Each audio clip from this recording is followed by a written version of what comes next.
بسم اللہ الرحمن الرحیم۔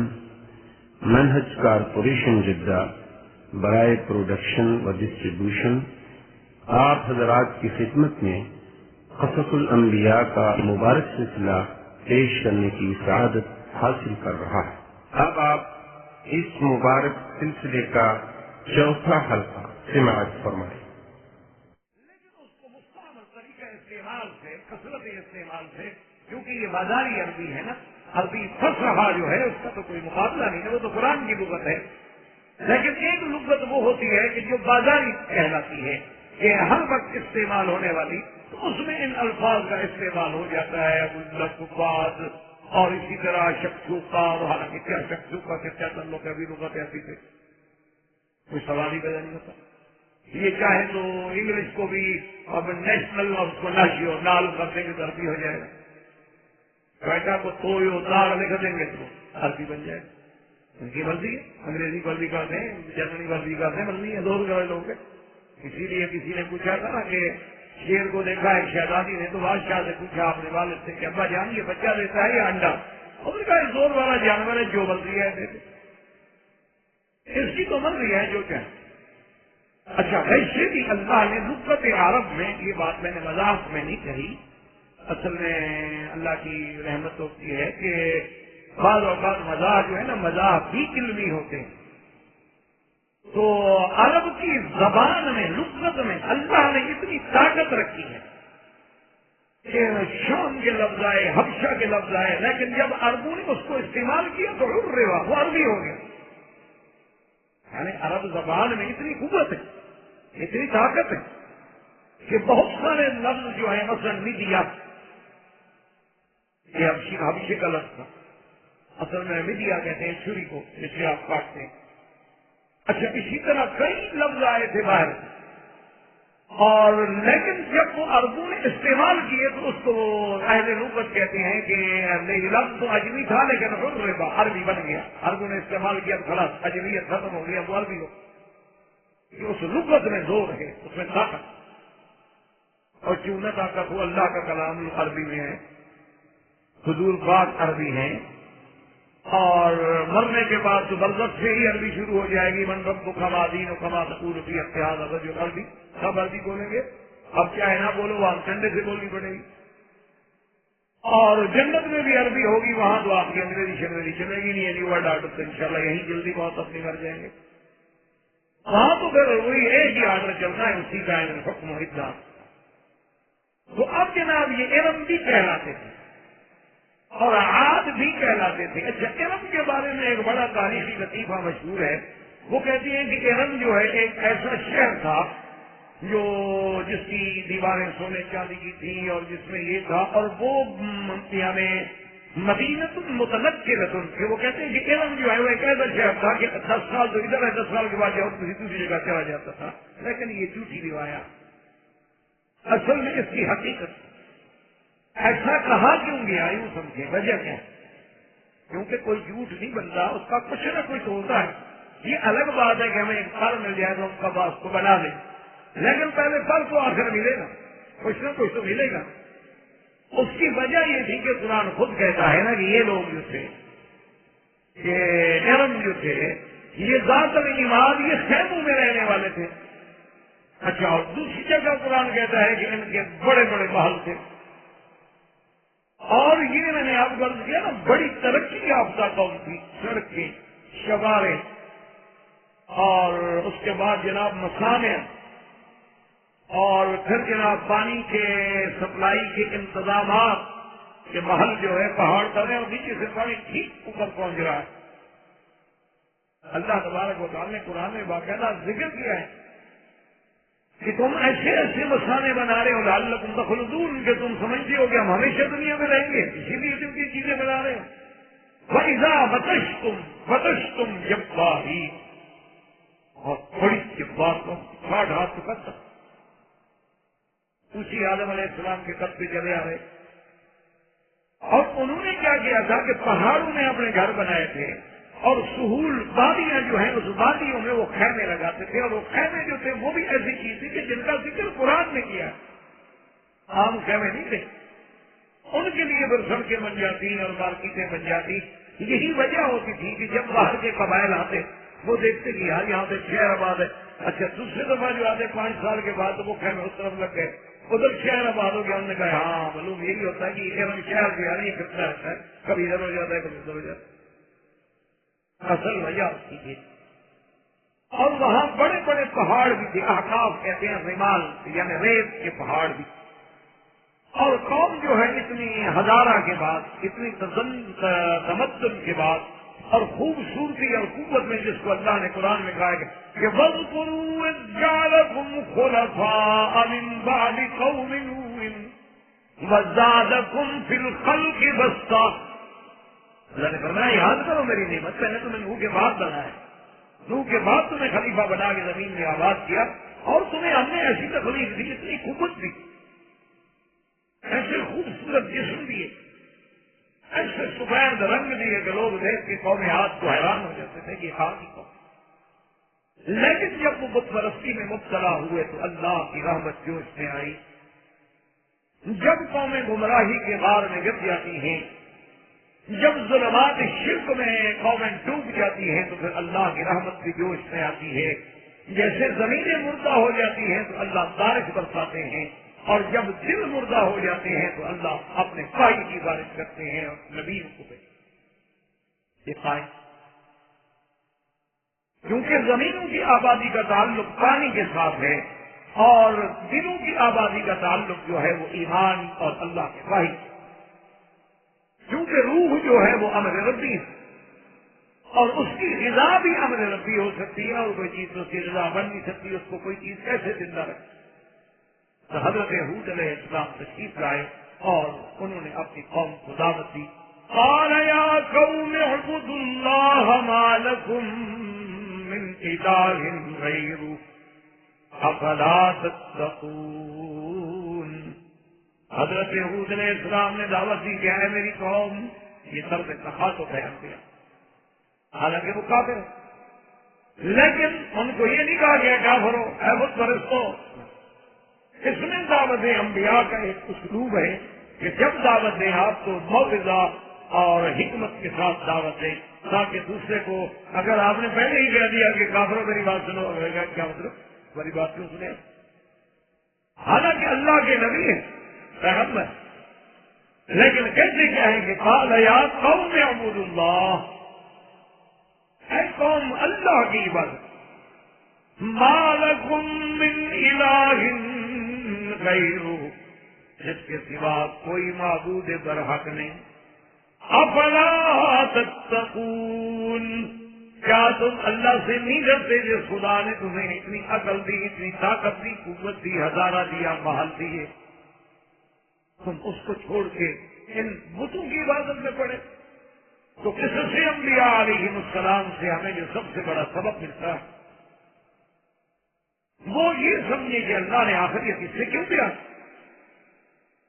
ایک تو سب سے پہلے اس لیے یہ قصے بیان کیے گئے کہ ہمیں سمجھ آئے کہ اللہ کا دین ایک ہے. حضرت آدم علیہ السلام سے لے کر سیدنا محمد رسول اللہ علیہ السلام و تسلیم تک کوئی دین میں اختلاف نہیں, بنیاد ایک ہے. ہر پیغمبر یہی کہتے ہیں کہ اعبدوا اللہ.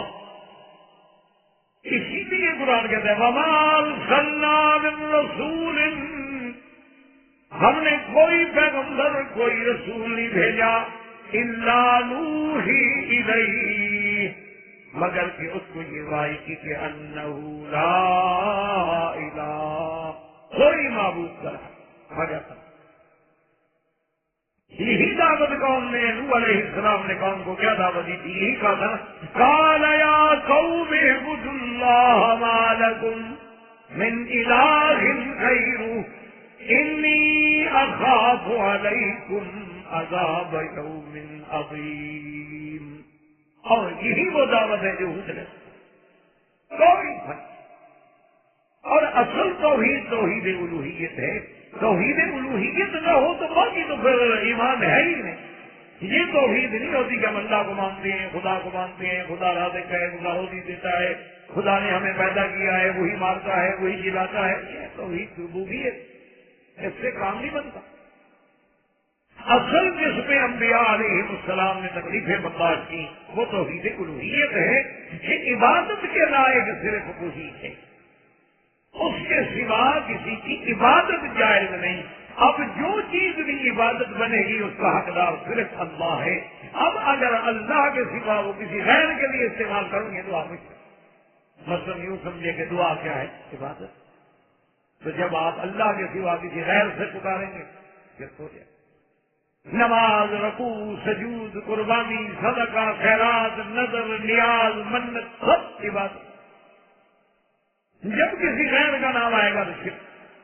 لیکن حضرت ہود علیہ السلام کی دعوت کے جواب میں قوم کیا کہتی؟ قال الملأ الذین کفروا من قومه، قال الملأ، ملأ کا معنی سردار، ملأ کا معنی ان کے بڑے بڑے لوگ۔ ان کو ملأ کیوں کہا جاتا ہے؟ علماء نے لکھا ہے کہ وہ جو بڑے لوگ ہوتے ہیں وہ مجلس کو بھر دیتے ہیں بیٹھنے میں۔ بڑا آدمی آگے جب بیٹھے گا تو آپ دیکھیں پوری مجلس بھری ہوئی ہوگی، اور لوگوں کے دلوں کو روب سے بھر دیتے ہیں کہ لوگ دیکھتے ہیں اور بیٹھا ہے یار تو بڑا آدمی بیٹھا، اس لیے ان کو ملأ تھا۔ قال الملأ الذین کفروا من قومه انا لنراک فی سفاہۃ وَإِنَّا لَنَظُنُّكَ مِنَ الْكَاذِبِينَ۔ دیکھو قوم کا انداز دیکھیں، نبی کا انداز بھی دیکھیں اور قوم کا انداز۔ کہ اللہ کا نبی تو کہتا ہے کہ یا قوم ہے، یا قوم ہے، اور قوم کیا جواب دیتی ہے؟ کہتے ہیں کہ ہاں اِنَّا لَنَرَاكَ فِي صَفَاحَةٍ، ہم نے دیکھا ہے، ہم نے سمجھ لیا ہے کہ نعوذ باللہ آپ سفید وقوف ہیں، تمہارا تو عقل ہی کوئی۔ اسی اور دیکھو یاد رکھو اللہ کے قرآن سے توجہ کر کے دیکھیں کہ بالکل عین یہی قوم جو نوح علیہ السلام کی قوم نے کیا کہا تھا، انہوں نے بھی یہی کہا تھا کہ قال الملأ من قومه انا لنراك في ضلال مبين۔ نوح علیہ السلام کو بھی قوم نے یہی کہا تھا کہ ہم سمجھتے ہیں کہ تم خود گمراہی خودی میں پڑے ہوئے ہو، اور نوح علیہ السلام کو جو کچھ قوم کہہ رہی ہے وہی قوم جو ہے وہ کہہ رہی ہے حضرت ہود نے۔ اور پھر آپ اندازہ کریں ہزاروں سال گزر گئے، جب اللہ کے نبی سیدنا محمد رسول اللہ صلی اللہ علیہ وسلم نے قوم کو دعوت دی ایمان لانے کی، تو قوم نے کیا جواب دیا؟ لفظ بھی وہی، وَإِذَا قِيلَ لَهُمْ آمِنُوا كَمَا آمَنَ النَّاسُ قالوا أنؤمن كما آمن السفهاء ألا إنهم هم السفهاء ولكن لا يعلمون۔ انہوں نے بھی بالکل وہی بات کی جب کہا گیا کہ ایمان لے آؤ، جیسے صحابہ ایمان لائے، کہا گیا عجیب بات ہے، اللہ کے نبی آپ ہمیں دعوت دیتے ہیں کہ من جیسے بلال کی طرح ایمان لے ہیں، صہیب کی طرح ایمان لے ہیں، زید کی طرح ایمان لے ہیں، نعوذ باللہ تو بے وقوف لوگ ہیں، مال کھانے کے لیے آپ کے ساتھ ملے ہوئے ہیں، نہ آپ کے پاس دولت ہے، نہ پیسہ ہے، نہ قوت ہے، نہ طاقت ہے، سرداروں کو چھوڑ کے باقی یتیم مکہ کے پیچھے چلے گئے، تو عقل کی بات ہے تو پاگل ہے۔ یہی بات قوم ہود کہہ رہی ہے کہ آپ کا تو عقل ہی کوئی نہیں، ہم ان کو چھوڑ دیں خدا ان کو، ہمارا باپ دادا یہی کام کرتا تھا، ہم جب سے پیدا ہوئے ہیں ہم دیکھ رہے ہیں کہ ہمارے باپ دادا کی یہی عادات تھے، انہی بتوں کے آگے آگے سجدے کرتے تھے، انہی سے منتیں مانتے تھے، انہی سے مشکل کے وقت میں پکارتے تھے، ان کے چرنوں میں آگے قربانی کے جانور ذبح کرتے تھے، ہم ان کو چھوڑ کے ایک خدا کو ماننے بڑی عجیب بے وقوفی والی بات ہے، بھلا ایک خدا اکیلا سارے کام کر سکتا ہے؟ حالانکہ یہ حالت کی حد ہے، اگر نعوذ باللہ ایک نہیں کر سکتا عربوں کے کام تو بس 3 بندے جو ہیں وہ بھی تو عرب کی آبادی جو ہے وہ 3 بھی تو کافی نہیں۔ اچھا چلو 360 کا تو جو 360 آدمی جو 20 کروڑ 50 کروڑ ایک عرب انسانوں کی آبادی کا کام کیسے کرنے کا؟ ایک حالت تھی، ایک تعصب تھا، صبیت تھی دماغوں میں چڑی ہوئی تھی بات کی کہ ہمارا باپ زیادہ یہ کرتا تھا، اس کو ہم چھوڑ دیں۔ آج بھی آپ دیکھ لیں کہ جو چاہے قبر کی سجدے میں، قبروں کی عبادت میں، قبروں سے منتیں ماننے میں، قبروں پہ چڑھاوے چڑھانے میں، قبروں پہ جا کے سجدے کرنے میں لگے ہوئے ہیں، ان کے پاس وہ دلیل تو کوئی نہیں ہے کہ یہ ہمارا باپ دادا کرتا ہے ایسا، کوئی یہ آج کی بات تو نہیں ہے، یہ تو پرانا چلا۔ اچھا اب دیکھیں اللہ کے پیغمبر کا صبر دیکھیں کہ اللہ کے نبی ناراض نہیں ہوئے، بلکہ جواب میں صرف یہی کہا کہ قال یا قوم لیس بی سفاہۃ ولکنی رسول من رب العالمین۔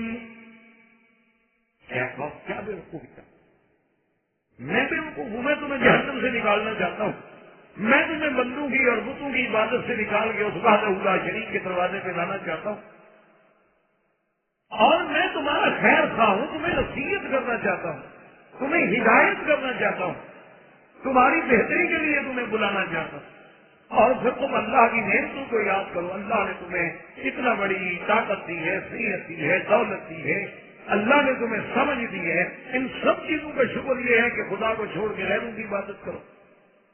اب جناب یہ ہے کہ انہوں نے جب حضرت نوح علیہ السلام، حضرت ہود علیہ السلام نے بار بار دعوت دی، تبلیغ کی، لیکن قوم جو تھی وہ اپنے کفر و شرک پہ اڑی رہی، اور حتیٰ کہ اتنی بات پہ نعوذ باللہ آ گئے کہ جب حضرت ہود علیہ السلام نے ڈرایا کہ بھئی تم اللہ کا اگر عبادت نہیں کرو گے، شرک کرو گے، تو ہو سکتا ہے اللہ تمہارے اوپر بھی عذاب نازل کر دے جیسے قوم نوح پہ عذاب آئے، تو قوم ڈرنے کے بجائے کیا کہتی؟ قالوا اجئتنا لنعبد اللہ وحدہ ونذر ما كان يعبد آباؤنا۔ کہتے ہیں کہ حود علیہ السلام یعنی تم یہی چاہتے ہو کہ ہم ایک اللہ کی عبادت کریں اور اپنے باپ دادے کے سارے طریقے چھوڑ دیں؟ یعنی اس کا مطلب ہے کہ ہم پاگل ہیں، ہمارے باپ دادا بھی پاگل تھے، ہم ان کو چھوڑ دیں۔ اچھا آپ اگر ہماری بات جو ہے آپ کو اچھی تو فَأْتِنَا بِمَا تَعِدُنَا إِن كُنتَ مِنَ الصَّادِقِينَ۔ اللہ کے پیغمبر کو کہنے لگے الٹا، نعوذ باللہ ثم نعوذ باللہ، کہنے لگے اچھا تمہارے پاس جو اللہ کا عذاب ہے لے آؤ، کیا ڈراتے ہو ہمیں روز؟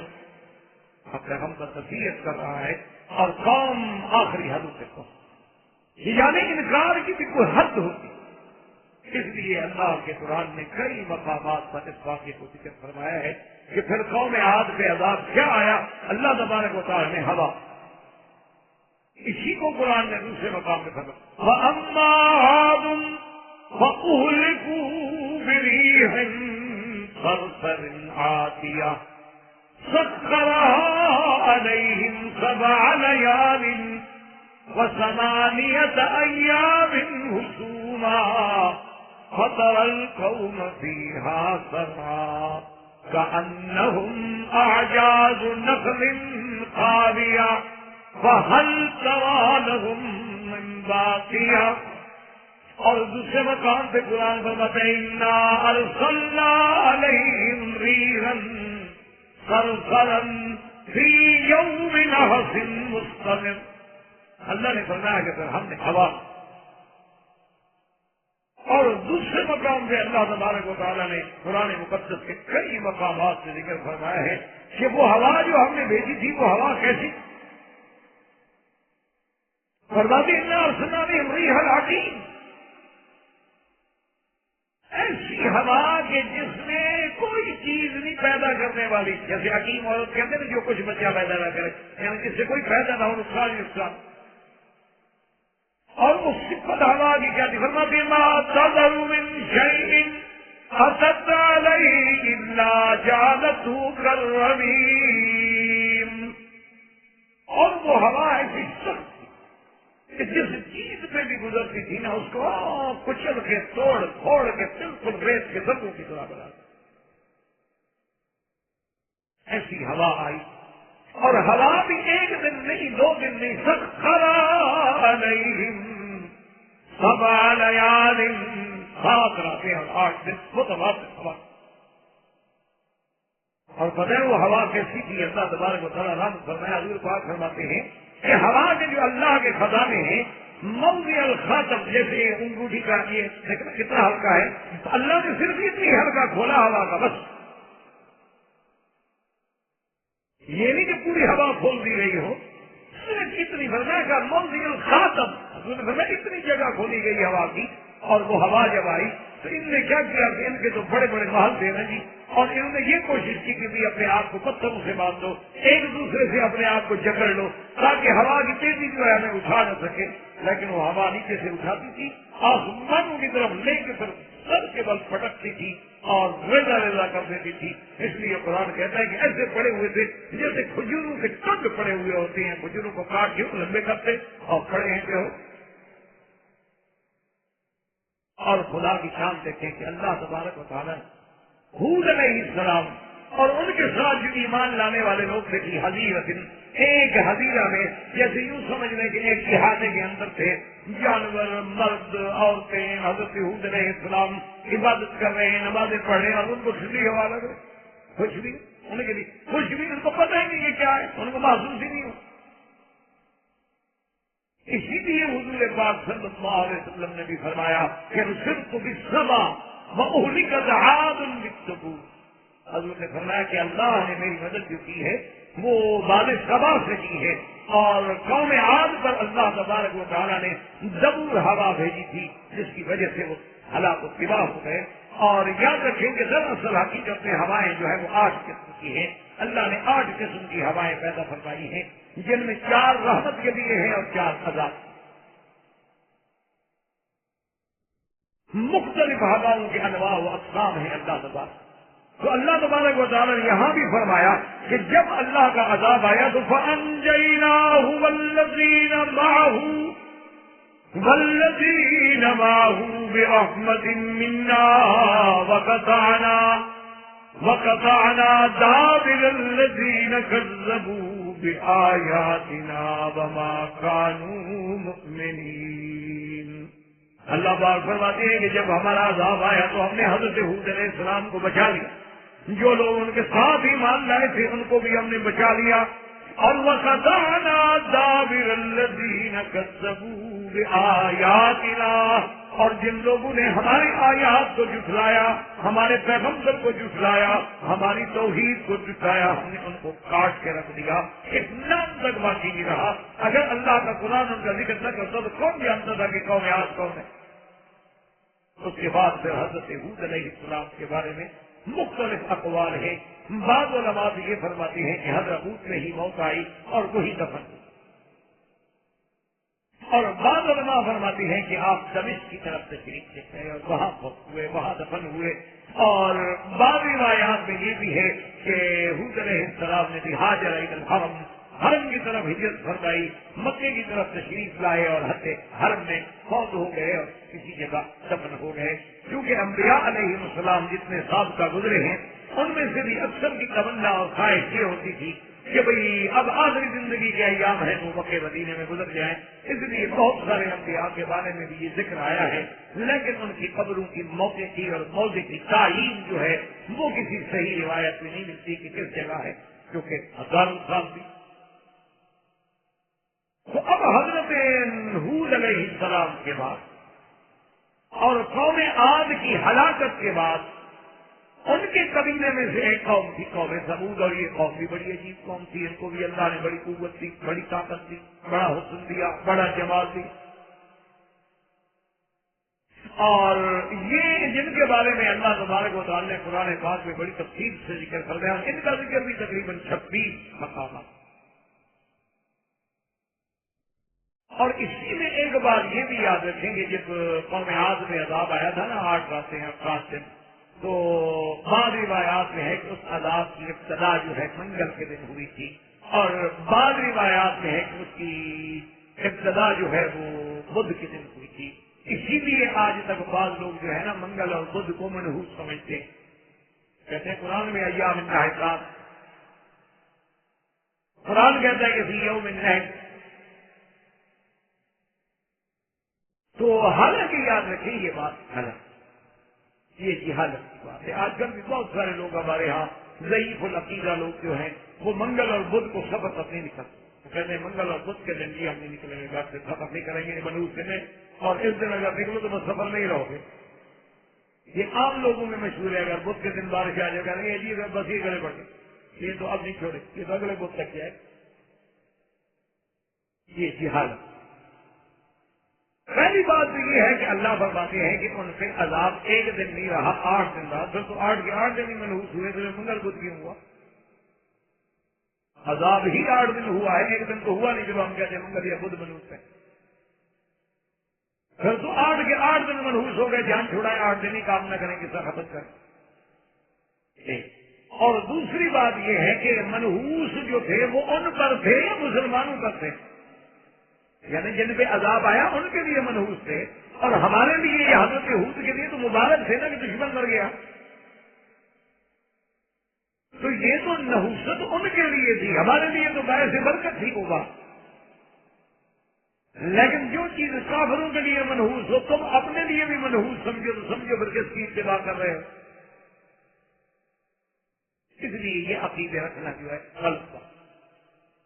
اب قوم سمود جو ہے وہ بھی چونکہ اسی قبیلہ آج کا انشاف تھی، وہ بھی اپنے ہزارہ میں اور اپنے تمدن میں بڑے مشہور تھے، لیکن وہ بھی بت پرستی میں مبتلا ہو۔ اللہ تبارک و تعالیٰ نے ان کے پاس پیغمبر بھیجی حضرت صالح علیہ السلام، جیسے کہ پہلے ہم کر چکے ہیں کہ حضرت ہود بھی عرب ہے، حضرت صالح بھی عرب ہے، حضرت شعیب بھی عرب ہے، اور سیدنا محمد رسول اللہ صلی اللہ علیہ وسلم بھی عرب۔ وَإِلَىٰ ثَمُودَ أَخَاهُمْ صَالِحًا قَالَ يَا قَوْمِ اعْبُدُوا اللَّهَ مَا لَكُم مِّنْ إِلَٰهٍ غَيْرُهُ۔ حضرت صالح علیہ السلام نے بھی ان کو آخر یہی کہا کہ اے قوم اللہ کی عبادت کرو، اللہ کے سوا کوئی معبود برحق نہیں اور کوئی عبادت کے لائق۔ لیکن قوم نے کہا ہم تو بات نہیں مانتے، اور اللہ کے پیغمبر نے ان کو اپنے معجزے کا ذکر کیا، اور پھر اللہ کے پیغمبر نے ان کو نعمتیں یاد دلائی کہ بندے کو نعمت یاد آئے تو کچھ تو احساس ہوتا ہے نا اپنے گنے میں حقیقی کو پہچاننے کا۔ جیسے آپ کسی آدمی کو کہیں دیکھو یار کمال کی بات ہے، میں نے آپ کو مکے بلایا، میں نے آپ کی نوکری کرائی، میں نے آپ کے ساتھ یہ کیا، کم از کم تم کچھ تو مہربانی کرو، میرے احسانات کا یہ بدلہ تو نہ تم۔ اللہ کے پیغمبر نے تذکیر بالنعم کی کہ وَاذْكُرُوا إِذْ جَعَلَكُمْ خُلَفَاءَ مِن بَعْدِ عَادٍ وَبَوَّأَكُمْ فِي الْأَرْضِ تَتَّخِذُونَ مِن سُهُولِهَا قُصُورًا وَتَنْحِتُونَ الْجِبَالَ بُيُوتًا وَاذْكُرُوا آلاء اللَّهِ وَلَا تَعْثَوْا فِي الْأَرْضِ مُفْسِدِينَ۔ اللہ کے پیغمبر نے کہا کہ ظالمو یاد کرو، اللہ نے قوم عاد کے بعد تمہیں ان کا خلیفہ بنا کے بھیجا، تمہیں زمین میں رہنے کی نعمت دی، اور پھر تمہیں ایسی قوت دی ہے کہ تم وادیوں میں بڑے اونچے اونچے قصر بناتے ہو، اور تمہیں اتنی طاقت دی ہے کہ تم پہاڑوں کو کھود کے پہاڑوں کے اندر گھر بناتے ہو۔ اتنی چیز اچھا وہ ایسا نہیں کرتے تھے جیسے آج کل بھی لوگ پہاڑوں کے مکان بناتے ہیں، پہاڑ کاٹ دیا مکان بنا لیا، یا پہاڑوں سے پتھر لے آئے ان کو پتھر لگا لگا، نہیں وہ پہاڑوں کو کھود ڈالتے تھے ایسے فن کے ساتھ، یہ پہاڑ کھڑا ہے نا کھدائی ہو گئی، اسی کو کھودتے گئے، یہ کمرہ بن گیا، ڈائننگ روم ہے، یہ فلاں ہے، اسی پہاڑ کے اندر فَتَنْحِتُونَ مِنَ الْجِبَالِ، اتنی بڑی طاقت۔ اس لیے پیغمبر کہتے ہیں فَاذْكُرُوا آلَاءَ اللَّهِ وَلَا تَعْثَوْا فِي الْأَرْضِ مُفْسِدِينَ۔ ان نے کہا کہ جناب پیغمبر نے کہ اللہ کی نعمتوں کو یاد کرو، اللہ کی زمین میں فساد نہ کرو، خدا کا خوف کرو، اللہ سے ڈرو۔ اور حضرت صالح علیہ السلام نے جتنی دعوت دے سکتے تھے، جتنی تبلیغ کر سکتے تھے، رات دن دعوت دی، لیکن قوم اپنی ضد پہ کھڑی۔ آخر میں حضرت صالح علیہ السلام نے فرمایا کہ اچھا قوم کٹھی کر کے کچھ سوچو، کچھ عقل کرو، کوئی بات تو بتاؤ نا، کوئی فیصلہ کرو، چلو مل کر کوئی عقل کی بات کرو۔ تو انہوں نے جناب ایک میٹنگ کی، ساری قوم ان کی کٹھی ہوئی، بڑے بڑے قبیلے کے سردار کٹے ہوئے، انہوں نے کہا کہ بھئی حضرت نوح علیہ السلام سے ہم کوئی نشانی مانگتے ہیں، یہ ہم میں سے ہیں، ہمارے قبیلے میں پیدا ہوئے ہیں، ہماری برادری کا آدمی کہتے ہیں میں نبی ہوں۔ نعوذ باللہ، اس کا قرآن یہ کہتا ہے کہ کہنے لگے اُلْقِيَ الذِّكْرُ عَلَيْهِ مِن بَيْنِنَا بَلْ هُوَ كَذَّابٌ أَشِرٌ. نعوذ باللہ. کہنے لگے کہ یہ کیسی بات ہے کہ ہم میں سے ایک آدمی سی پر ہی اللہ نے وحی بھیجی تھی، ہم کسی اور پہ کیوں نہیں بھیجی؟ حضرت صالح علیہ السلام کو اللہ نے نبی چننا تھا، کسی اور کو چن لیتے، کسی بڑے آدمی پہ وحی بھیج دیتے. نعوذ باللہ نعوذ باللہ. یہ تو جھوٹ رہا ہے، اللہ پہ جھوٹ بول رہا ہے. اللہ تبارک و تعالیٰ کے پیغمبر یہ ساری باتیں سنتے اور سہتے رہے، برداشت کرتے رہے اور اپنی دعوت سے لگے. اس لیے علماء نے لکھا ہے کہ صحیح معنی میں جو دینی جماعتیں ہوتی ہیں، آپ ان کی جتنی بھی مخالفت کریں وہ اپنے کام میں لگیں. آپ نہ مانیں، آپ ان کو گالیاں دیں، آپ ان کو برا کہیں، آپ ان پر فتوے لگائیں، لیکن وہ آپ کی وجہ یہ ہوتی ہے کہ ان کو اپنی تو غرض کوئی نہیں ہوتی، ان کی غرض ہوتی ہے اللہ کو راضی کرنا. تو آپ جتنی ان کی مخالفت کرتے ہیں اللہ تو اور ان سے زیادہ راضی ہوتے ہیں، زیادہ ثواب ملتے ہیں. وہ کیسے کام چھوڑ دیں؟ اتنا دنیا دار آدمی جو ہے جب اس کو رسپانس نہیں ملتا وغیرہ چھوڑے یار ٹھیک ہے، جب وہ میری عزت نہیں کر رہا مجھے کیا پڑی ہے، میں خام خواہ کے دروازے میں جاتا ہوں. لیکن جس بندے کو یہ پتا ہو کہ میں جتنے دفعہ جاؤں گا مجھے دھکے دیں گے، مجھے ماریں گے، میرا تو ثواب بڑھ رہا، وہ کیوں چھوڑے گا؟ تو حضرت صالح علیہ السلام نے جب اقرار کیا، قوم نے میٹنگ کر کے انہوں نے کہا کہ اچھا جی آپ کے ساتھ ہمارا ایک مسئلہ ہے، تو یہ ہے کہ ہم آپ کی صداقت جانچنے کے لیے، آپ کی نبوت و رسالت کا امتحان لینے کے لیے آپ سے ایک معجزے کے طلبگار ہیں، لیکن وہ معجزہ جیسے ہم مانگتے ہیں نا اسی طرح ہو اور ہمارے سامنے ہو اور ہمارے آنکھوں کے سامنے مشاہدہ ہو. اللہ کے نبی نے فرمایا ٹھیک ہے بتاؤ کہ شاید اس طرح ان کی اصلاح ہو جائے. انہوں نے کہا کہ جناب یہ صخرہ آپ دیکھ رہے ہیں، صخرہ کہتے ہیں ایک پہاڑی ٹیلا، یعنی ایک تو پہاڑ ہوتا ہے نا جبل، ایک صخرہ یعنی پتھر، لیکن ایک ٹیلا، چھوٹا سا ٹیلا. انہوں نے کہا کیا ہے؟ انہوں نے کہا جناب اس ٹیلے سے ایک اونٹنی نکل آئے. اچھا جی کون کیا مانگ رہے؟ اس ٹیلے سے اونٹنی نکل آئے. اچھا اچھا دوسرے قبیلے کے جو بڑے بڑے سردار نے کہا کہ نہیں بات سنیں حضرت، صرف اونٹنی نہیں اور اونٹنی ہو بھی سرخ رنگ، کالی ہوگی تو بڑا نہیں مانے. یہ قومیں ہیں جناب. اسی لیے علماء نے لکھا ہے کہ حضرت نوح علیہ السلام سے لے کر حضور پاک کی زمانے مبارک تک اور خیر القرون کے دور تک قومیں بڑی ہیں لیکن لیڈر مخلص. اور جب خیر القرون کا دور ختم ہو گیا تو اب لیڈر مخلص نہیں رہے، قوم بڑی مخلص ہے. جب چاہو زندہ باد کروا لو، جب چاہو مردہ باد کروا لو، قوم بڑی سیدھی سادھی ہے. حقیقت ہے ایسی قوم عند اللہ سچی میں طنز نہیں کر رہا، ایسی قوم آپ نے دیکھی نہیں ہوگی. یعنی آپ کو کسی مرشد کی، پیر کی، بزرگ کی کوئی ضرورت نہیں، آپ ویسے قبر بنا کے کپڑا ڈال کے بیٹھ جائیں، 2 مہینے کے بعد کام شروع ہو جائے. سادی قوم ہے. اچھا ملتظم کے لے آؤ جناب، وہاں بھی روتے دیکھو آنسو بہا رہے ہیں، یا رب البیت یا رب البیت یا رب البیت ماشاء اللہ. اور خواجہ نظام الدین اولیاء کی قبر پہ لے جاؤ، وہاں بھی ماشاء اللہ ہاتھ باندھ کے کھڑے ہیں اور رو رہے ہیں.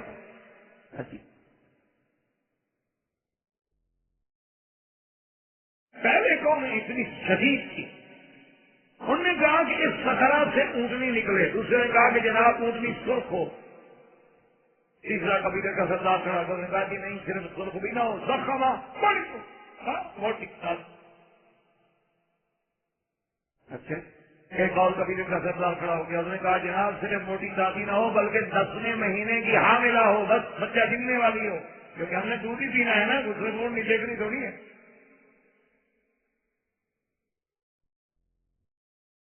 یعنی آپ اندازہ کریں نا کہ اللہ میاں کے ساتھ ایک نعوذ باللہ اس سے بڑا کوئی استہزاء ہے. اور جناب قبائل نے کہا کہ اچھا وہ اونٹنی اتنی بڑی ہو اور اتنا اس کا دودھ ہو کہ ہم سارے بنوس جتنا ہے نا سمود کی قوم ساری قوم پی لے ایک دن میں، سب کو کافی ہو جائے. یعنی شرطیں لگوا رہے ہیں اللہ کے کہ بھائی آپ یہ شرط مانو. نمبر 1 جیسے کوئی کنٹریکٹ کرنا ہو حضرت سارے اسلام سن رہے ہیں، اللہ کے نبی ہیں، سن رہے ہیں، کیونکہ وہ چاہتے ہیں یہ جہنم سے بچے. ان کو تو ایک ہمدردی ہے، یعنی وہ یہ چاہتے ہیں. آپ حیران ہوں گے کہ ابھی میں جب یورپ کے دورے پہ تھا، مجھے ساتھیوں نے کہا کہ 2-3 آدمی آئے تبلیغی جماعت کے، ان کو کسی جگہ رہنے کی جگہ نہ ملی بیچاروں کے. وہاں مسجدیں تو ہوتی نہیں، آپ کو پتا ہے مسجدیں کتنی یورپ میں کہا ہوتی ہیں، دور دور ہوتی ہیں، اور پھر ان کے کوئی مینار گنبد تو نہیں ہوتے، پتہ لگے مسجد ہے، وہ تو گھر ہوتا مکان ہوتا ہے، اس کو مسجد بنایا ہوا ہوتا ہے. تو وہ 3 آدمی تھے بیچارے جماعت کے نکلے ہوئے تھے تبلیغ کے لیے، تو وہ بیچارے سردی سے بچنے کے لیے چرچ میں چلے. آگے وہاں کو پادری تھے، ان کی انتظامیہ تھی، انہوں نے دیکھا کہ تاڑیاں ہیں، کپڑے سرکشت. انہوں نے کہا کیا بات ہے؟ انہوں نے کہا سب سے پہلی بات یہ ہے کہ ہم آئے تو دین کی تبلیغ کرنے کے لیے ہیں، لیکن رہنے کا کوئی ٹھکانا نہیں، اور یہاں قریب میں کوئی ہوٹل، اور ہم زیادہ زبان بھی کم سمجھتے ہیں، صرف ایک آدمی ہے ہم میں سے جو زبان جانتا ہے، اگر مہربانی کرتے ہم رات یہاں گزار لیں.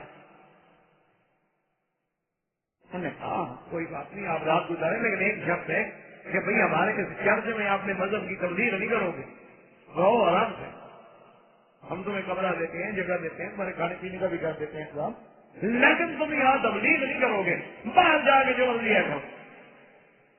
انہوں نے کہا بھائی ہم نے تو رات گزارنی ہے، کل ہم نکل جائیں گے. بابا آپ رات کو کس کو تبلیغ کریں گے؟ اندر کوئی ہے گرجے میں ویسے کوئی آتا ہے؟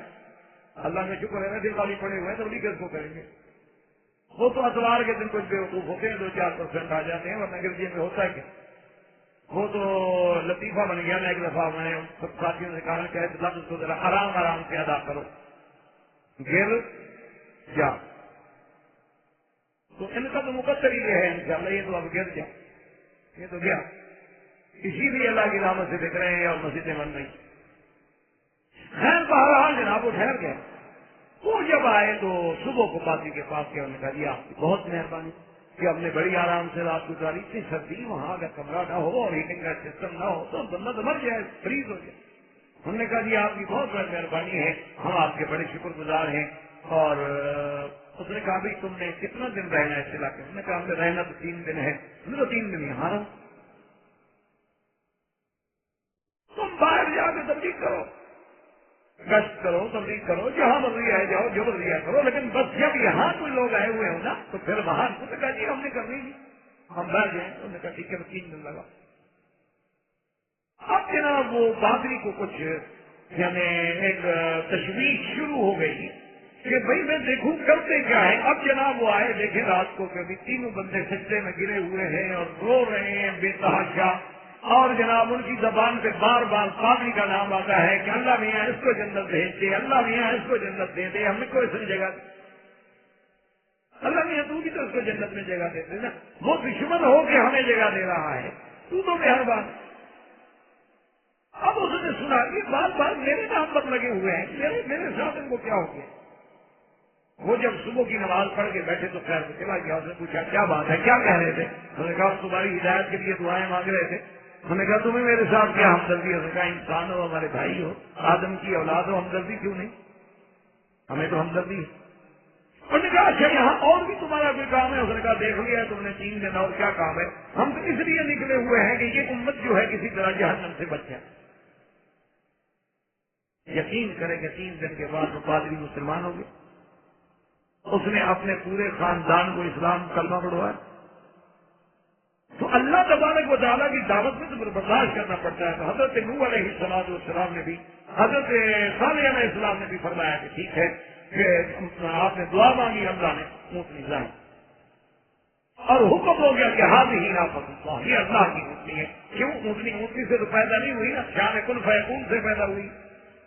اور آپ نے فرما دیا کہ اے قوم دیکھو، ہذہ ناقۃ اللہ ولا تمسوها بسوء، خبردار اس کو کہنا نہیں، چھیڑنا نہیں اس کو.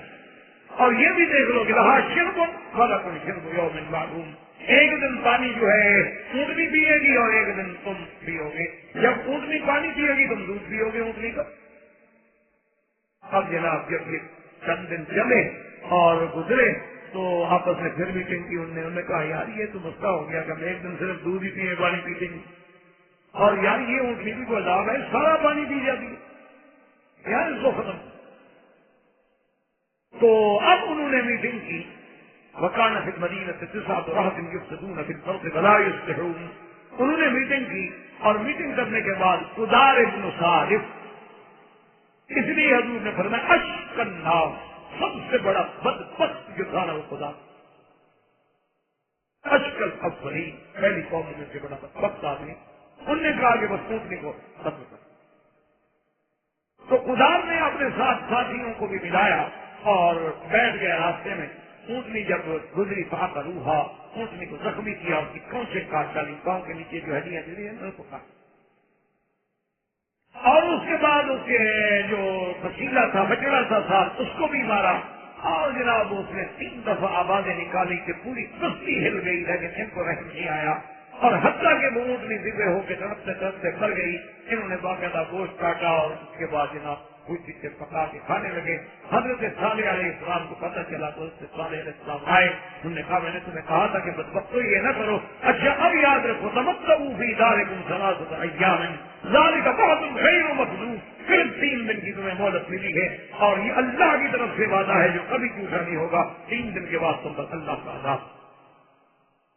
انہوں نے کہا کما ہے کہا عذاب آئے گا، چلو صالح علیہ السلام کو بھی کرنا تھا، قالوا تقاسموا باللہ، قسمیں اٹھا لی، لن نقتلہ، ہم رات کو جا کے اس کو اور اس کے آل خاندان کو قتل کر دیں گے، لیکن خدا کی شان ہے جب قتل کرنے کے لیے آئے اللہ نے ایسا روک ڈالا کہ بھاگ گئے۔ اب جب وہ 3 دن کا وعدہ ہوا تو پہلے دن اس پوری قوم کے چہرے جو تھے ٹھیک ہے، اب کچھ ڈرنے لگے کہ بھائی پیغمبر نے کہا تو ٹھیک تھا، دوسرے دن ان کے چہرے جو تھے سرخ، اور تیسرے دن ان کے چہرے جو تھے وہ سیاہ۔ اب ان کو سمجھ آ گئی کہ ہاں بالکل جو بات تھی نا وہ پوری ہونے والی ہے، ہم نے واقعی بہت بڑی زیادتی کی ہے، لیکن اب کیا ہو سکتا تھا، اب تو عذاب نازل ہونا شروع ہو گیا، پھر ایک عذاب نہیں آیا ان پر، قرآن پاک کہتا ہے کہ ان پر رجفہ آیا، رجفہ کہتے ہیں زمین پر زلزلہ، اور صاعقہ، بجلی جیسے اوپر بھی آتی ہے بجلی کڑکتی، صاعقہ آیا، اور آخری عذاب کے ساتھ اخذتہم الصیحۃ، ایک تو صیحہ آیا، ایسی آواز تھی کہ اس کے بعد جتنے بھی سب کے سب ختم۔ اسی کو قرآن پاک کہتا ہے فَأَقَرُوا النَّاقَةَ وَعَتَوْا عَنْ أَمْرِ رَبِّهِمْ، زخمی کر دیا، وَقَالُوا يَا صَالِحُ ائْتِنَا بِمَا تَعِدُنَا إِن كُنتَ مِنَ الصَّابِرِينَ فَأَخَذَتْهُمُ الرَّجْفَةُ فَأَصْبَحُوا فِي دَارِهِمْ جَاثِمِينَ فَتَوَلَّ عَنْهُمْ وقال يا قوم لقد أبلغتكم رسالة ربي ونصحت لكم ولكن لا تحبون الناصحين۔ اللہ کے پیغمبر نے جب ان کو ڈرایا، اللہ فرماتے ہیں کہ زلزلے نے پکڑا، اور جب زلزلہ آیا تو گر گئے، منہ گر گئے، اٹھنے کی طاقت نہیں، جب گر گئے تو صاعقہ آیا، اور جب صاعقہ ختم ہوا تو صیحہ آیا، 3 عذاب جب، اور پیغمبر کھڑے ہیں افسوس کر رہے ہیں، اور وہاں سے کہتے ہیں لقد ابلغتکم رسالۃ ربی، ظالمو میں نے تو تم کو اللہ کا پیغام پہنچایا، ونصحت لکم میں نے تمہیں بار بار نصیحت بھی کی، ولکن لا تحبون الناصحین لیکن تم لوگ خیر خواہ نصیحت کرنے والوں کو پسند نہیں کرتے ہو، جس کا انجام یہ نکلا ہے۔ تو حضرت صالح علیہ السلام پھر وہاں سے ہجرت کر کے سرزمین فلسطین میں آباد ہوئے، اور فلسطین میں ایک بستی تھی رملہ، جس میں آپ نے قیام کیا، اور وہی فوت ہوئے اور وہی تدفین ہوئی۔ وآخر دعوانا ان الحمد للہ رب العالمین۔ برادران اسلام، واجب الاحترام بزرگوں، دوستوں، عزیز نوجوانوں، الحمدللہ سلسلہ دروس قصص الانبیاء علیہم الصلوات و تسلیم، جو حضرت آدم علیہ السلام سے جس کی ابتدا ہوئی تھی، اور حضرت آدم علیہ السلام کے بعد حضرت شیس علیہ السلام، سیدنا ادریس علیہ السلام، سیدنا نوح علیہ السلام، اور اس کے بعد سیدنا ہود علیہ السلام، اور سیدنا ہود علیہ السلام کے بعد سیدنا صالح علیہ السلام، جن کو اللہ تبارک و تعالی نے قوم ثمود کے پاس نبی بنا کے بھیجا، اور جنہوں نے اس معجزہ عظیمہ ناقت اللہ کی توہین کی، بے قدری کی، اور پھر اللہ کے عذاب نے ان کو پکڑا۔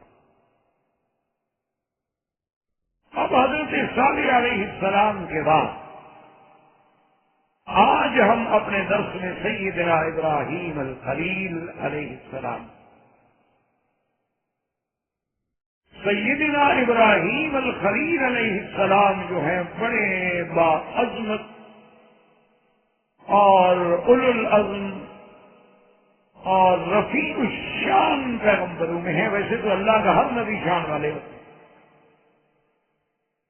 لیکن سیدنا ابراہیم علیہ السلام جو ہیں، حتیٰ کہ ان کو ابو الانبیاء کا خطاب ملا کہ اللہ نے ان کی ذریت میں اتنے نبی بھیجے ہیں، یعنی آپ اندازہ فرمائیں کہ صرف بنو اسرائیل میں ہزاروں نبی بھیجے گئے، اور بنو اسرائیل جو ہیں وہ حضرت ابراہیم علیہ السلام کی سلالہ اور نسل تھے، کہ حضرت ابراہیم علیہ السلام کی اولاد میں سیدنا اسماعیل ہے، سیدنا اسحاق، سیدنا اسحاق علیہ السلام کی اولاد میں سیدنا یعقوب ہے، جن کا دوسرا نام اسرائیل، اور پھر سیدنا یعقوب کی اولاد میں یوسف علیہ السلام۔ تو اللہ تبارک و تعالیٰ نے یہ شرف جو ہے سیدنا ابراہیم علیہ السلام کو دیا ہے کہ آپ کے بعد، یعنی آپ کی ولادت و بعثت کے بعد جتنے نبی دنیا میں آئے ہیں ان کا تعلق جو ہے وہ سیدنا ابراہیم الخلیل علیہ السلام۔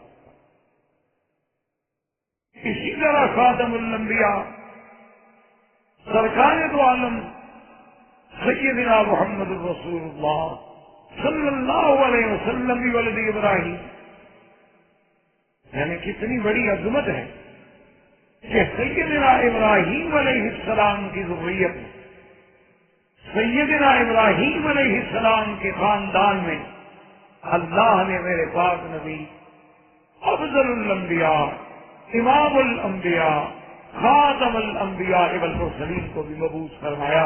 اسی لیے صحیح حدیث مبارک ہے کہ حضور فرماتے ہیں کہ اللہ نے ان اللہ اصطفیٰ من ولد ابراہیم، کہ اللہ نے ابراہیم علیہ السلام کی اولاد میں سے اسماعیل علیہ السلام کو منتخب فرمایا، ورنہ ان کا بیٹا تو اسحاق بھی تھے اور اسحاق بھی نبی ہے، لیکن اللہ نے اسماعیل علیہ السلام کو اختیار فرمایا، اور اسماعیل علیہ السلام میں سے اللہ نے بنی کنانہ کو منتخب فرمایا، اور بنی کنانہ میں سے اللہ نے قریش کو چن لیا، اور قریش جو ہیں یہ بنی کنانہ میں سے اصل میں آئے، قصی بن کلاب نے ان کو اکٹھا کیا، تو قرشہم کا معنی ہوتا ہے جمعہم، اس لیے یہ قریش کہلائے۔ اور پھر حضور نے فرمایا کہ اللہ نے قریش میں سے بنی ہاشم کو چن لیا، اور بنی ہاشم میں سے اللہ نے محمد مصطفیٰ صلی اللہ علیہ وسلم، تو سیدنا رسول اللہ امام الانبیاء خاتم الانبیاء، آپ کا تعلق بھی سیدنا ابراہیم، اسی سے آپ اندازہ لگائیں کہ سیدنا ابراہیم کا کیا مقام۔ اور اسی طرح اللہ تبارک و تعالی نے سیدنا ابراہیم علیہ السلام واحد پیغمبر ہیں جن کو 1,24,000 نبیوں میں اور رسولوں میں یہ شان ملا ہے کہ امت محمد مصطفیٰ میں قیامت تک ان کا ذکر باقی ہے کہ آج بھی اگر کوئی مسلمان نماز پڑھے گا، چاہے فرض ہو، واجبات ہوں، سنن ہوں، نوافل ہوں، تو وہ جب درود پڑھے گا اللہم صلی علی محمد وعلی آل محمد کما صلیت علی ابراہیم وعلی آل ابراہیم فی العالمین انک حمید مجید۔ تو ابراہیم علیہ السلام جو ہیں ان کا ذکر جو ہے وہ امت محمد مصطفیٰ صلی اللہ علیہ وسلم جو ہے وہ بھی قیامت تک کرے گی۔ یہ شرف بھی ملا ہے ابراہیم علیہ السلام کو ملا ہے، اور کسی پیغمبر کا نام آپ نماز میں نہیں لیتے، یا تو حضور کا نام آئے گا یا ابراہیم علیہ السلام کا نام آئے گا۔ یہ شرف بھی صرف سیدنا ابراہیم علیہ السلام کو ملا۔ اور اسی طرح آپ دیکھیں کہ سیدنا ابراہیم علیہ السلام، ان کو اللہ نے اتنا بڑا شرف بخشا ہے کہ وہ اس کعبۃ اللہ کے معمار کہنا، اس کعبۃ اللہ کے بانی کہنا۔ اور اسی طرح اللہ نے انہیں آسمانوں میں بھی جو کعبہ ہے بیت المعمور اسی کے ساتھ بٹھایا، یعنی سیدنا ابراہیم علیہ السلام جب حضور معراج پہ گئے تو بیت المعمور کے ساتھ دیکھا کہ ایک بڑے خوبصورت بزرگ بیٹھے ہیں، اور حضور نے فرمایا کہ ان کی شکل جو ہے وہ مجھ سے ملتی، یعنی ان کی شکل جو ہے وہ میرے ساتھ مشابہ تھی۔ تو میں نے جبریل سے پوچھا کہ من ھذا؟ فقال ابوک ابراہیم، یہ آپ کے ابا ابراہیم علیہ السلام ہے۔ تو یہ شرف بھی ابراہیم علیہ السلام کو ملا ہے کہ کعبۃ اللہ جو زمین میں ہے اس کا معمار، جس کا ذکر قرآن میں ہے، ورنہ کعبہ تو کئی دفعہ بنا، کعبہ کو تو آدم علیہ السلام نے بھی بنایا، کعبۃ اللہ کو فرشتوں نے بھی بنایا، کعبۃ اللہ کو تو کئی لوگوں نے بنایا ہے، جنہوں نے بنایا، قریش نے بنایا، حضور صلی اللہ علیہ وسلم بنا میں شریک ہوئے، عبداللہ بن زبیر نے بنایا، حجاج بن یوسف نے بنایا۔ کعبۃ اللہ پر تقریباً 11 مرتبہ تعمیر کا مرحلے گزرے ہیں، لیکن ان سب کے باوجود کسی کا قرآن نے نام نہیں دیا۔ قرآن نے صرف ایک نام دیا، وَإِذْ يَرْفَعُ إِبْرَاهِيمُ الْقَوَاعِدَ مِنَ الْبَيْتِ وَإِسْمَاعِيلُ۔ تو یہ شرف جو ہے یہ بھی صرف سیدنا ابراہیم الخلیل ہے۔ اور اسی طرح آپ دیکھ لیں کہ حج ہے، حالانکہ سارے انبیاء علیہ السلام نے حج فرمایا، لیکن اللہ تبارک و تعالیٰ نے کعبۃ اللہ اور مناسک حج یعنی مینا میں، عرفات میں، مزدلفہ میں، آپ جہاں جہاں بھی نظر ڈالیں گے، مکہ میں ہر جگہ سیدنا ابراہیم الخلیل کی یاد تازہ ہوگی کہ اللہ نے مقام ابراہیم، اللہ نے صفا مروہ، اللہ نے رمی جمرات، اللہ نے حج میں قربانی، یہ تمام کا تعلق جو ہے وہ سیدنا ابراہیم الخلیل علیہ السلام سے ہے کہ جب صحابہ نے پوچھا سرکار دو عالم صلی اللہ علیہ وسلم سے، یا رسول اللہ یہ ہم جو قربانی کرتے ہیں، آپ نے فرمایا سنت ابیکم ابراہیم، یہ ابا ابراہیم۔ تو یہ شرف بھی ابراہیم علیہ السلام، اور یہ شرف بھی ابراہیم علیہ السلام کو ملا کہ آپ نے دعا کی تھی کہ وَاجْعَلْ لِي لِسَانَ صِدْقٍ فِي الْآخِرِينَ، یا اللہ میرا ذکر جو ہے آخرین میں رہے۔ اللہ نے قیامت تک سیدنا خلیل کا ذکر بھی ساتھ رکھا۔ اور دوسری بات یہ سمجھیں کہ خلیل اللہ کا لقب جو ہے وہ بھی صرف ابراہیم علیہ السلام، کسی بھی پیغمبر کو ذبیح اللہ کہلائے، روح اللہ کہلائے، خلیفۃ اللہ کہلائے، لیکن کلمۃ اللہ کہلائے، لیکن لفظ خلیل اور لفظ خلت جو ہے اس کا معنی ہوتا ہے کہ کسی کے لیے آپ کا دل محبت سے بھر جائے۔ تو اب یعنی آپ اندازہ فرمائیں کہ اللہ جب کسی کو خلیل الرحمان بنا دے، معنی یہ ہے کہ اللہ کا دل جو اس کی شان کے مطابق ہوگا وہ سیدنا خلیل سے محبت میں بھرا ہو۔ تو یہ مقام اور یہ شرف جو ہے وہ بھی صرف سیدنا ابراہیم الخلیل علیہ الصلوۃ والسلام کو ملا ہے، اور کسی پیغمبر کو یہ۔ اور اسی طرح علماء نے لکھا ہے کہ ہجرت کرنے کا شرف جو سب سے پہلے انبیاء علیہ الصلوۃ والتسلیم میں ہجرت جو ہے وہ بھی سیدنا ابراہیم الخلیل علیہ السلام نے ابتدا۔ تو آج الحمدللہ ثم الحمدللہ اللہ تبارک و تعالی نے ہمیں آج کے درس میں سیدنا ابراہیم الخلیل علیہ الصلوۃ والسلام کے قصہ مبارک کو پڑھنے کا اور سننے کا موقع عطا فرمایا ہے۔ اور اسی لیے آپ اندازہ کریں اس واقعے کی عظمت کا کہ اللہ نے قرآن میں تقریباً 70 سے زیادہ مقامات سے ذکر فرمایا، اور اللہ نے قرآن میں تقریباً 20 صورتوں سے زیادہ صورتوں میں قصہ ابراہیم علیہ السلام کو ذکر کیا۔ اور اللہ تبارک و تعالیٰ نے آپ کو اتنی شان بخشی تھی کہ یہودیت جن کو اپنے دین پہ بڑا ناز ہے وہ بھی یہ کہتے تھے کہ ہم ملت ابراہیم کے، اور نصرانی جن کو اپنے مسیحی دین پہ بڑا ناز ہے وہ بھی کہتے تھے کہ ہم ملت ابراہیم کے، حتیٰ کہ مشرکین مکہ جو تھے وہ بھی کہتے تھے کہ ہم ملت ابراہیم کے ہیں. یعنی ہر جماعت کو یہ دعویٰ تھا کہ وہ ان کے دعوے غلط تھے. صحیح معنی میں ملت ابراہیم کے وارث جو ہیں وہ سیدنا محمد رسول اللہ صلی اللہ علیہ وسلم ہیں، لیکن دعویٰ سب کرتے. اب سب سے پہلے یہ دیکھیں کہ ابراہیم علیہ السلام جو ہے ان کا تعلق جو ہے وہ بھی شام سے، جیسے کہ آپ پڑھ چکے ہیں کہ حضرت نوح علیہ السلام کے 3 بیٹے تھے، حام، سام اور یافت. تو سیدنا ابراہیم علیہ السلام کے یہ بھی شامی نسل ہے، یعنی ان کا سلسلہ نسب بھی کہاں ملے گا؟ شام سے. اور شام کے بعد نوح سے، اور نوح علیہ السلام کے بعد آدم علیہ السلام. تو حضرت ابراہیم علیہ السلام جو ہے وہ بھی شامی نسل. حضرت ابراہیم علیہ السلام کی ولادت کے بارے میں، آپ کی پیدائش کے بارے میں 2 قول ہیں جو ہمیں کتابوں میں ملتے ہیں. ایک قول مبارک تو یہ ہے کہ آپ کی پیدائش جو ہے دمشق میں، ہوتا ایک جگہ ہے اس میں. اور دوسرا قول یہ ہے کہ نہیں، آپ کی پیدائش جو ہے بابل میں، جو شمالی عراق میں ایک شہر تھا، اس میں آپ کی ولادت ہوئی ہے.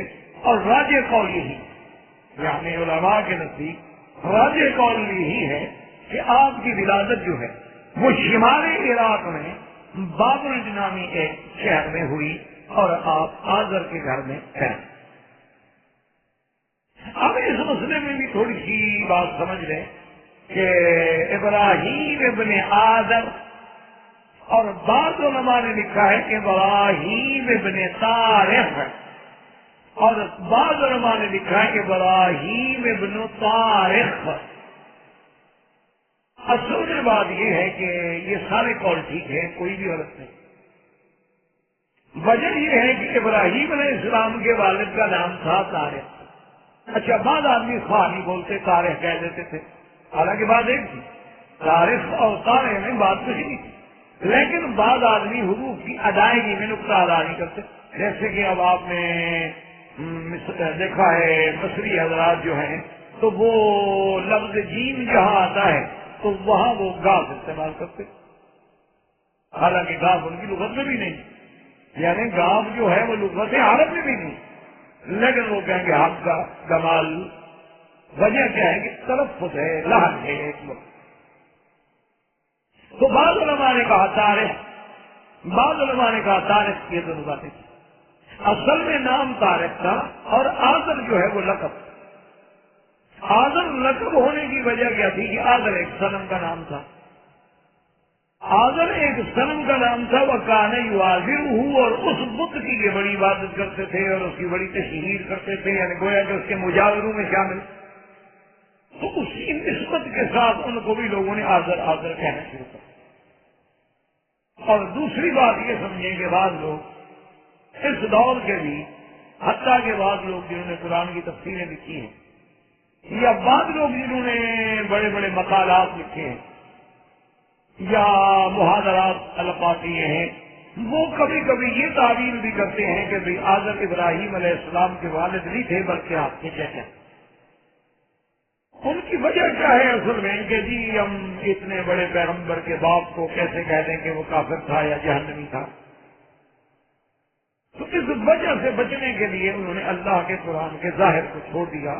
حالانکہ قرآن نے ایک جگہ پہ نہیں، قرآن نے متعدد مقام پہ فرمایا ہے کہ قال ابراہیم لابیہ یا ابت ما کان استغفار ابراہیم لابیہ. تو جب قرآن بار بار کہتا ہے ابی ہے تو ہم کون ہے کہ باپ کا معنی چاہتے میں لے جائیں؟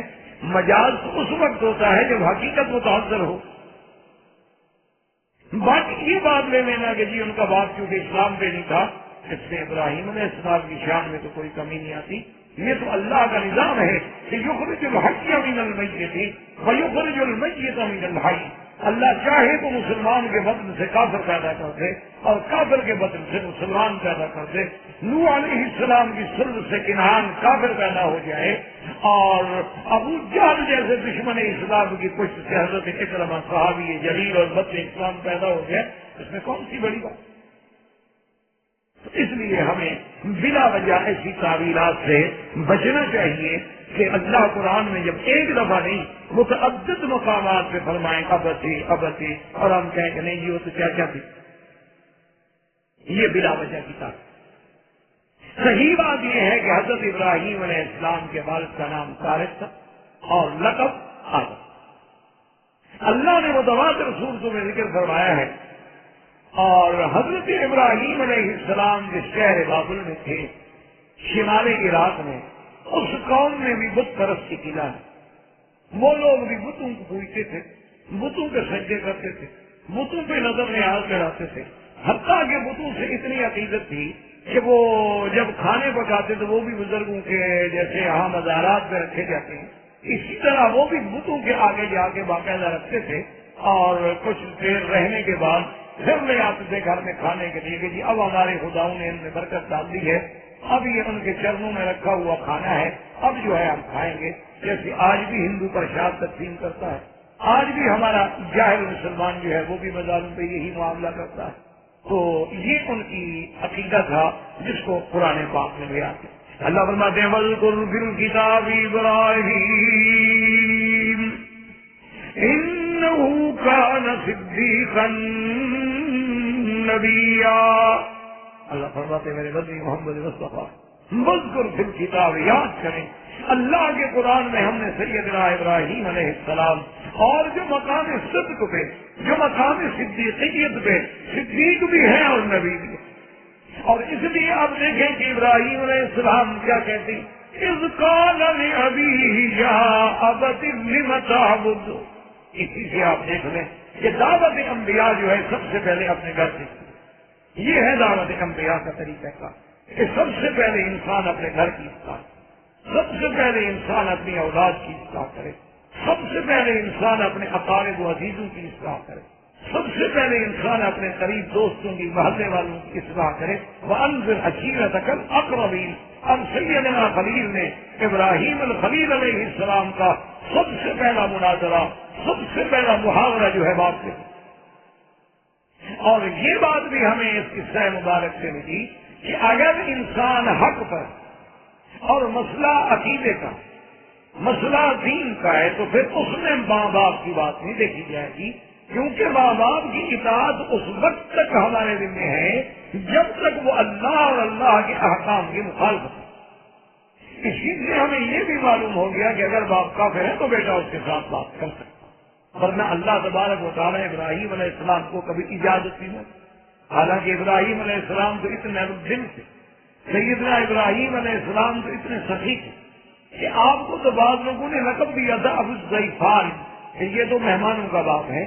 جتا کے بعد مفسرین نے لکھا ہے آپ کی سیرت میں کہ سیدنا ابراہیم الخلیل علیہ السلام کی ایسی عادت مبارک تھی کہ کبھی اکیلا کھانا نہیں، جب تک کہ گھر کے مہمان نہ آئے، اگر نہیں ہے مہمان روزہ رکھ لو، اگر کوئی مہمان نہیں ہے تو باہر تشریف لے جاتے اور باقاعدہ تلاش کرتے کہ کوئی باہر کا مسافر مل جائے گھر میں آؤں تاکہ میں بھی کھانا کھا لوں گا۔ یعنی آپ کی سخاوت کا، آپ کے کرم کا یہ عالم تھا، لیکن مسئلہ توحید پہ اپنے والد کے سامنے کھڑے اور کھل کے بات۔ اور تیسری بات یہ ہے کہ جب تک آدمی اللہ کی توحید کو صحیح انداز میں پیش نہ کرے اس وقت تک مسئلہ سمجھ نہیں۔ یعنی جیسے آج کل ایک رواج ہوتا ہے، وہی ماحول کا کچھ تقاضا ہے، ذرا نرم بات ہونی چاہیے، لیکن جی کچھ غصہ قلب بھی ہوتی ہے، ذرا اسلوب بڑا میٹھا ہونا چاہیے، یا بالکل جی ٹھیک ہے اگر شیعہ کا ماحول ہے تو فضائل حسین اور فضائل اہل بیت سے تقریر ہو گئی۔ اب آپ مولوی کو یہ تو نہیں کہہ سکتے کہ اہل بیت کو ہم نہیں مانتے اور ان کی شان تم نے کیوں بیان کی۔ اب اگر دیکھا کہ کوئی اہل توحید کا مسئلہ ہے تو توحید بیان ہو گئی، دیکھا کہ اگر کوئی اہل بدعت حضرات کا یا تھوڑے سے دوسرے حضرات کا مجمع ہے تو وہاں سیرت پہ تقریر ہو گئی، سب لوگوں نے خوش ہو گئے، وہ بھی خوش ہو گئے، وہ بھی خوش ہو گئے۔ لیکن ہمیں تو یہ دیکھنا چاہیے کہ کیا اللہ بھی راضی ہوئے ہیں کہ نہیں۔ اب دیکھیں پیغمبر کتنی بات کیا، یا ابتی لم تعبد ما لا يسمع ولا يبصر ولا يغني عنك شيئا۔ کیا وجہ آپ کس کی عبادت کریں، کیوں عبادت کرتے ہیں ایسی چیزوں کی، نہ سنیں نہ دیکھیں نہ بھلا کریں نہ فائدہ کریں۔ بھئی آدمی کسی کو خدا جو مانتا ہے تو فائدہ تو کرے نا، اللہ تبارک و تعالیٰ کسی کو بندہ وسط الہ مان رہا ہے تو نفع دینے والا ہو، نقصان دینے والا ہو، زندہ کرنے والا، موت دینے والا.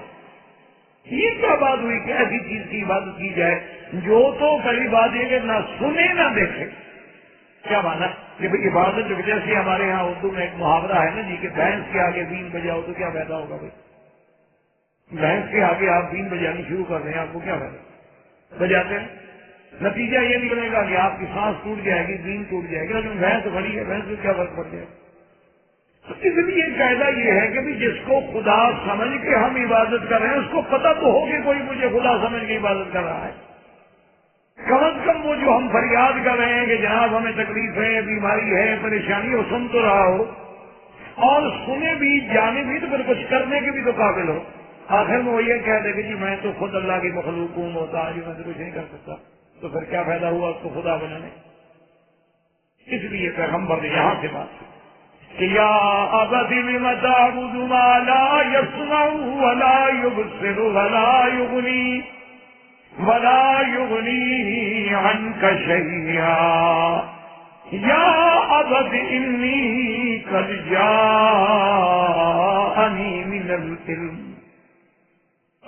جاءنی من العلم ما لم يأتك فاتبعنی اهدک صراطا سویا. کہ اے میرے ابا، اللہ نے جو مجھے علم دیا ہے، اللہ نے مجھے نبی بنا کے بھیجا ہے، اللہ نے مجھے علم لدنی نصیب فرمایا، اللہ نے مجھے علم توحید نصیب فرمایا، اللہ نے مجھے علم معرفت اسماء و ذات نصیب فرمایا، معرفت الہ نصیب فرمایا. مہربانی کرو فتبعنی، آپ میری بات پہ چلیں، اہدک صراطا سویا، تاکہ میں آپ کو سیدھے رستے پہ لے جاؤں. اس سے یہ بات بھی ہو گئی کہ اگر بیٹا، حالانکہ دیکھو باپ بڑا ہوتا ہے بیٹا چھوٹا ہوتا ہے، لیکن اللہ تبارک و تعالیٰ نے بیٹے کو جب مقام نبوت دے دیا ہے وہ باپ کو کہے گا کہ میرا کلمہ پڑھ. باپ کو بھی بیٹے کا کلمہ پڑھنا، باپ کو بھی بیٹے کی اسی لیے پیغمبر کہہ رہے ہیں کہ فتبعنی، میری اتباع. اور اس کے بعد فرماتے ہیں کہ یا ابت لا تعبد الشیطان ان الشیطان کان للرحمن عصیا. کہ اے ابا جان، شیطان کی عبادت نہ کرو، شیطان تو رحمان کا سخت نافرمان ہے، منکر ہے. وہ رحمت کرنے والا اور یہ عصیان کرنے والا، وہ رحمان یہ عصیان. اس لیے اب اس سے یہ بھی مسئلہ سمجھیں کہ دراصل حالانکہ آدم جو ہے وہ تو مفت کی عبادت کرتا تھا، وہ شیطان کی عبادت نہیں کرتا. شیطان تو انہوں نے دیکھا بھی نہیں ہوگا سے. تو اب وجہ کیا ہے کہ پیغمبر ڈٹ کہہ رہا ہے کہ یا ابت لا تعبد الشیطان، شیطان کی عبادت کرتا. وجہ کیا ہے سمجھ. علماء نے لکھا ہے کہ کوئی آدمی جب غیر اللہ کی عبادت کرتا، چاہے وہ بتوں کی عبادت کرے، چاہے وہ سورج کی عبادت کرے، چاہے وہ آگ کی عبادت کرے، چاہے وہ شخصیات کی عبادت کرے، چاہے وہ زندہ یا مردوں کی عبادت کرے، دراصل وہ عبادت شیطان کی ہوتی ہے کہ اللہ کے راستے سے ہٹا کے غیر اللہ کے راستے پہ لگانے والا کون ہے؟ شیطان. کیونکہ اسی نے تو کہا تھا کہ اللہ بھیا میں تیرے بندوں کو گمراہ کروں گا، بھلا اسی لگ لو میں ان کو گمراہ کروں. اس لیے ورنہ کوئی آدمی کو کیا پڑی ہے کہ جا کے جناب آگ جل رہی ہے اور عبادت کر، سورج چمک رہا ہے عبادت کر.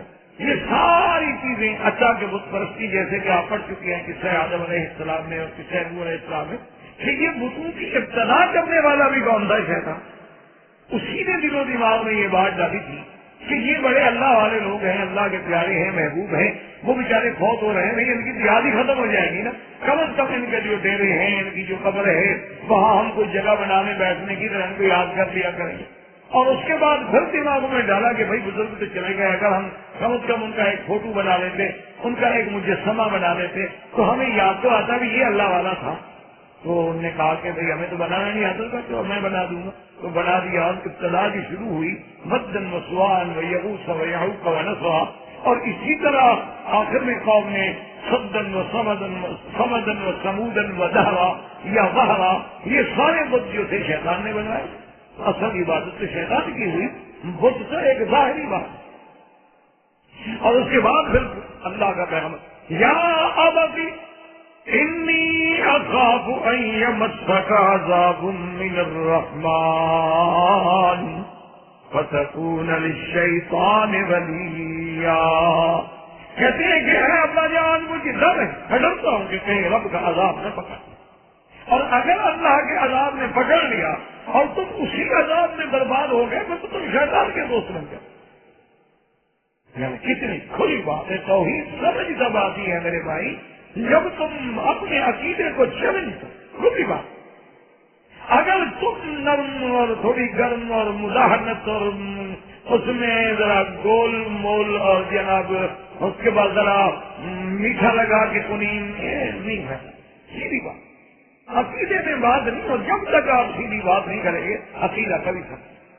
یہی وجہ ہوتی ہے کہ بہت سارے دوست بلکہ اہل علم علماء ہم نے دیکھے ہیں کہ 30 سال تک لوگ ان کے پیچھے نماز پڑھتے رہے لیکن عقیدہ نہیں بدلا کسی کا. وجہ کہ عقیدہ بیان ہی نہیں کیا.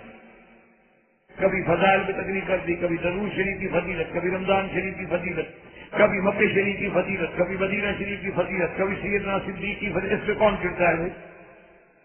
اگر حضور صلی اللہ علیہ وسلم جب تشریف لائے اور حضور بس یہی فرماتے کہ حضرت آدم علیہ السلام کی فضیلت، حضرت ابراہیم علیہ السلام کی فضیلت، حضرت اسماعیل علیہ السلام کی فضیلت، بلکہ ان پیغمبروں کے نام پہ کچھ عرس شریف بھی رکھ دیتے، ان پیغمبروں کا میلاد منانا بھی شروع فرما دیتے. سارے مکے والے ساتھوں سے کہہ دیا ہم تو غلام ہیں آپ کے ساتھ. جھگڑا تو ہوا تب جب کہا گیا ایھا الکافرون لا اعبد ما تعبدون. بات تو تب ہوئی کہ جب انی وجہت وجہی للذی فطر السماوات والارض حنیفا وما انا من المشرکین. بات تو تب آئی نا کہ جب اللہ کا نبی سبا میں کھڑا ہو کے کہے گا یا معشر قریش، یا معشر بنی ہاشم، یا معشر فلان، یا معشر فلان قولوا لا الہ الا اللہ تفلحوا. اسی لیے تو نہیں نا کہ پھر پورے آسمان و زمین میں ہلچل مچ گئی. یعنی انسان تو انسان، جنوں میں ہلچل مچ گئی. وجہ کیا؟ سیدنا عمر رضی اللہ تعالیٰ عنہ فرماتے ہیں کہ میں مقام ابراہیم کے قریب لیٹا ہوا تھا کہ میں نے ایک بت کے اندر سے آواز آتے ہوئے سنی کہ یا نجیح رجل فصیح یقول لا الہ الا اللہ، کہ وہ کسی کو پکار رہا ہے کہ نجیب ایک بندہ پیدا ہوا ہے بڑی فصاحت والا، اور یہ توحید کا نعرہ بلند کر رہا ہے.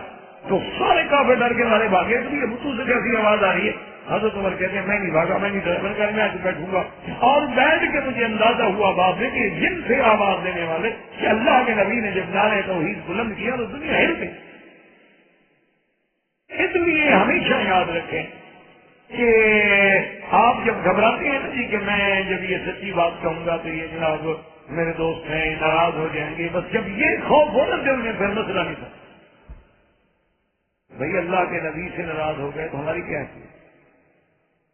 اللہ کے نبی سے مکے والے خوش ہو گئے. حضور صلی اللہ علیہ وسلم کو ہجرت کیوں کرنی پڑی؟ صحابہ کو حبشہ کیوں جانا پڑا؟ حضور صلی اللہ علیہ وسلم کو طائف میں پتھر کیوں برداشت کرنے پڑے؟ اگر لوگ حضور پہ خوش نہیں ہو سکے تو مولوی پہ کیسے خوش ہو سکتے؟ بلکہ جس مولوی پہ لوگ خوش ہو جائیں سمجھ لو کہ بالکل جھوٹا آدمی ہے. حق کی پہچانی یہی ہے کہ کچھ راضی ہوں گے، کچھ ناراض ہوں گے، کچھ وہابی کہیں گے، کچھ گالیاں دیں گے، کچھ کہیں گے گستاخ رسول ہے، کچھ کہیں گے اولیاء اللہ کو نہیں مانتے. جب یہ باتیں ہوں تو سمجھو کہ یہ بات جو ہے ٹھیک. تو اس لیے آپ دیکھیں کہ کھل کے بات.